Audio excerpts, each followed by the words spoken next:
Assalamualaikum warahmatullahi wabarakatuh.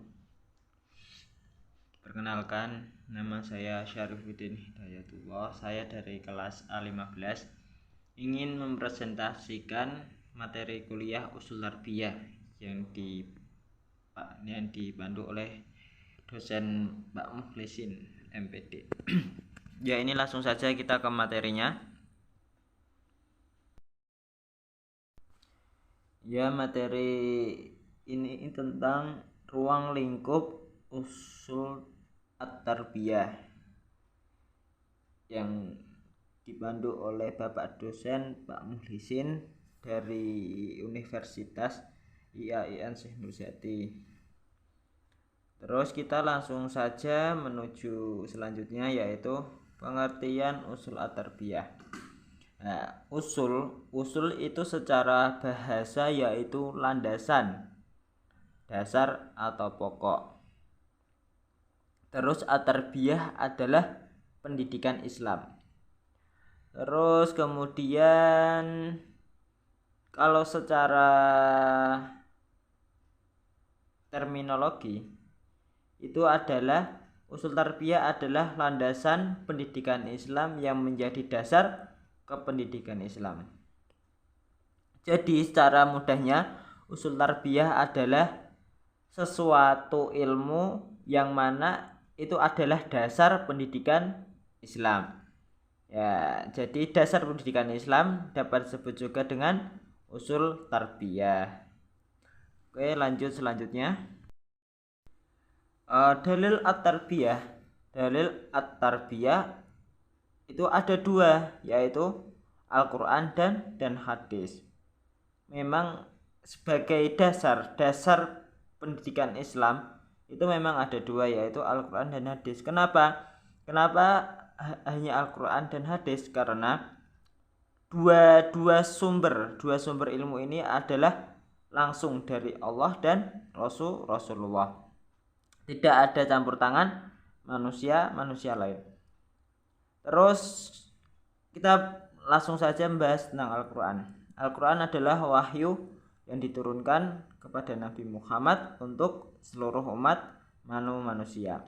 Dan di dalam Al-Quran itu lengkap dari cara kita sholat, cara kita wudhu, cara kita zakat, cara kita haji, cara kita umroh, dan banyak juga peristiwa tentang zaman dahulu, nabi-nabi dahulu, dan peristiwa yang akan datang, Al-Quran dapat mengetahuinya.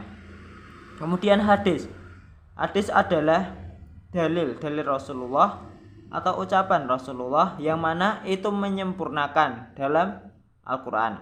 Seperti bahasanya wudhu dalam Al-Quran hanya diterangkan intinya saja, namun tidak dengan tata caranya. Kemudian hadis menjelaskan secara lebih rinci bagaimana wudhu itu dimulai, bagaimana niatnya, dan lainnya.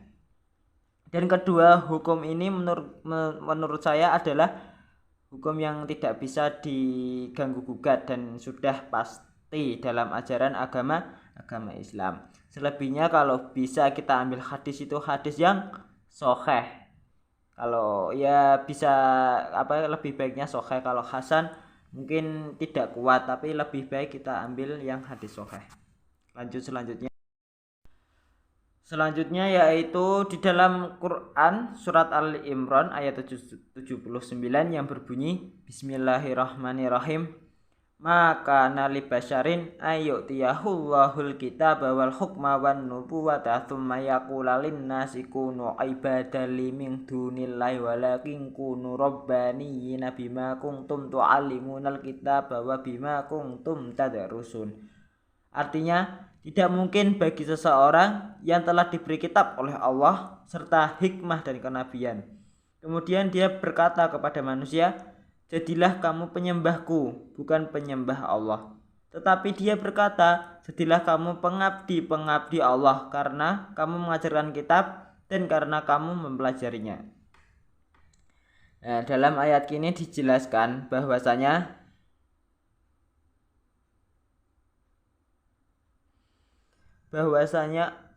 jika seseorang yang telah diberi kitab oleh Allah, diberi ilmu oleh Allah serta hikmah dan kenabian, kemudian orang itu berkata kepada manusia, jadilah kamu penyembahku bukan penyembah Allah.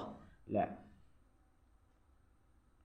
Terus tetapi dia berkata, jadilah pengabdi-pengabdi Allah karena kamu mengajarkan kitab dan karena kami mempelajarinya. Jadi sangat tidak mungkin jika orang yang sudah diberi ilmu mengetahui tentang Allah dan beri hikmah serta dia diangkat menjadi nabi, kenabian. Dia tidak mengajarkan untuk menyembah Allah, itu sangat tidak mungkin. Dan jika ada seperti itu pasti bohong. Karena apa? Karena orang yang sudah tahu bahwasanya agama Islam itu agama benar, dia pasti akan mempelajari agama Islam, memperdalam agama Islam. Tidak mungkin orang itu menyesatkan agama Allah, karena sudah jelas bahwasanya ada bukti-buktinya bahwa agama yang paling benar itu agama Islam. Jadi inti dari Quran surat Ali Imran ayat 79 yaitu bahwasanya orang yang telah diberi ilmu, hikmah dan kenabian, dia tidak mungkin mengajarkan untuk menyembah dirinya, namun dia mengajarkan bahwa untuk menyembah agama Allah. Lanjut selanjutnya. Kemudian juga ada dalam surat Al-Alaq ayat 1 sampai 5 yang berbunyi, Iqra bismi rabbikal ladzi khalaqal insana min 'alaq. Iqra wa rabbukal akram alladzi 'allama bil qalam 'allamal insana ma lam ya'lam. Yang artinya, bacalah dengan menyebut nama Tuhanmu yang menciptakan, dia telah menciptakan manusia dari segumpal darah. Bacalah, dan Tuhanmu lah yang maha pemurah yang mengajar manusia dengan perantara kalam. Dia mengajar kepada manusia apa yang tidak diketahuinya. Jadi Quran surat Al-Alaq ayat 145 adalah wahyu pertama yang diturunkan Allah kepada Nabi Muhammad sallallahu alaihi wasallam. Iqra ya Muhammad, Jibril berkata seperti itu. Bacalah dengan menyebut nama Tuhanmu yang menciptakan.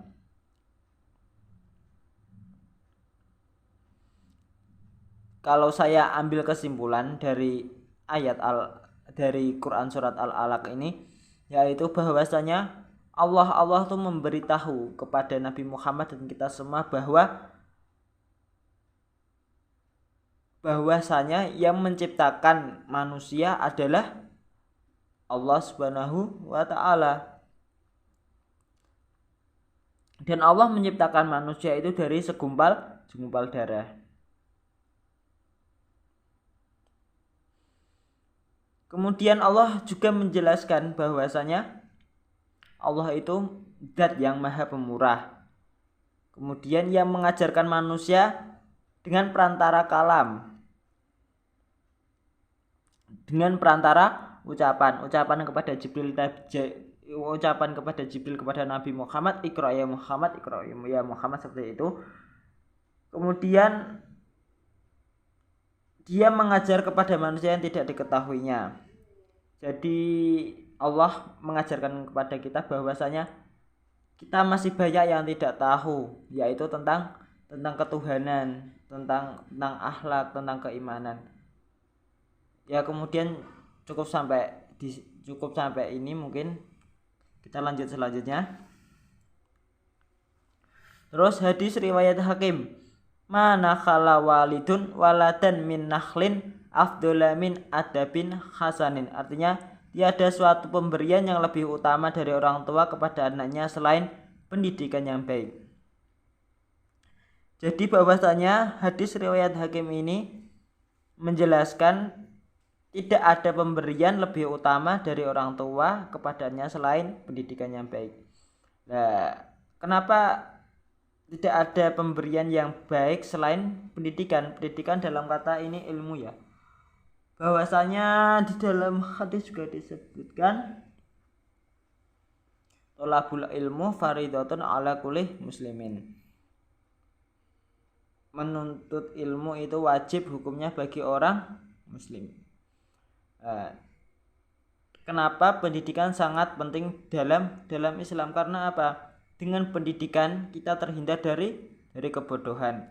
Kemudian kita bisa mengetahui bahwa mana yang salah, mana yang benar. Dan yang lebih penting lagi, dengan pendidikan kita bisa tahu bahwa Tuhan kita itu Allah dan Nabi kita itu Muhammad. Kemudian kita bisa mengetahui tentang hukum-hukum Islam, hukum haram, hukum halal, hukum ini najis, ini boleh, ini tidak, ini makruh dan selanjutnya. Memang dalam Islam sangat ditekankan bahwa pendidikan itu sangat penting di atas segalanya. Kita lanjut lagi. Kemudian lanjut lagi di dalam hadis Bukhari disebutkan kunu rabbaniyina khulama'a fuqaha'a ulama'a wa yuqalu ar-rabbaniyu alladhi yurabbi an-nasa bi sigharil ilmi qabla kibarihi, yang artinya jadilah pendidik yang penyantun, ahli fikih dan ulama disebut pendidik apabila seseorang mendidik manusia dengan memberikan ilmu sedikit-sedikit yang lama-lama menjadi banyak. Dalam hadis Bukhari ini menyebutkan bahwa jadilah pendidik yang disebut pendidik adalah guru, murabi atau kiai atau ulama atau yang lain sebagainya yang penyantun, ahli fikih dan ulama. Disebut pendidik apabila seseorang mendidik manusia dengan memberikan ilmu sedikit-sedikit lama-lama menjadi bukit. Jadi jika menjadi seorang guru atau kiai atau yang lain sebagainya, kita harus menjadi guru yang penyantun, yang ahli fikih dan ulama. Kemudian seorang guru juga harus mendidik anak didiknya dengan memberikan ilmu yang sedikit-sedikit. Nah, yang dimaksud ilmu sedikit-sedikit yaitu tidak muluk banyak-banyak anak didik harus tahu semuanya, yang penting sedikit-sedikit dahulu. Karena apa? Sedikit-sedikit nanti lama-lama menjadi bukit, atau sedikit-sedikit nanti lama-lama menjadi banyak, dan siswa itu paham semuanya, tidak hanya sebagian. Kemudian fungsi dan tujuan usul at-tarbiyah. Yang pertama fungsi pertama sebagai rujukan penyusunan ilmu-ilmu pendidikan Islam. Nah, ilmu at-tarbiyah ini, usul at-tarbiyah ini sebagai rujukan atau sebagai masukan, sebagai penyusun ilmu-ilmu pendidikan Islam. Jadi ilmu-ilmu pendidikan Islam bisa diambil dari usul at-tarbiyah. Kemudian fungsi yang kedua yaitu pengembangan ilmu pendidikan Islam. Ya, ilmu pendidikan Islam ini berkembang menjadi usul at-tarbiyah. Kemudian tujuan yang pertama dari usul at-tarbiyah yaitu dasar ilmu pendidikan Islam. Ya, tujuan usul at-tarbiyah yaitu memang menjadi dasar ilmu pendidikan Islam. Kemudian tujuan yang kedua yaitu pegangan para ahli dan aktivis pendidikan Islam. Ya, banyak para ahli dan aktivis dalam pendidikan Islam menjadikan usul at-tarbiyah menjadi pedoman atau pegangan dalam mencari referensi atau mencari materi untuk pendidikan Islam. Kemudian kita lanjut lagi. Terakhir yaitu terima kasih. Mungkin cukup sekian dari saya. Bila ada salah kata ataupun ucapan mohon dimaafkan. Wassalamualaikum warahmatullahi wabarakatuh.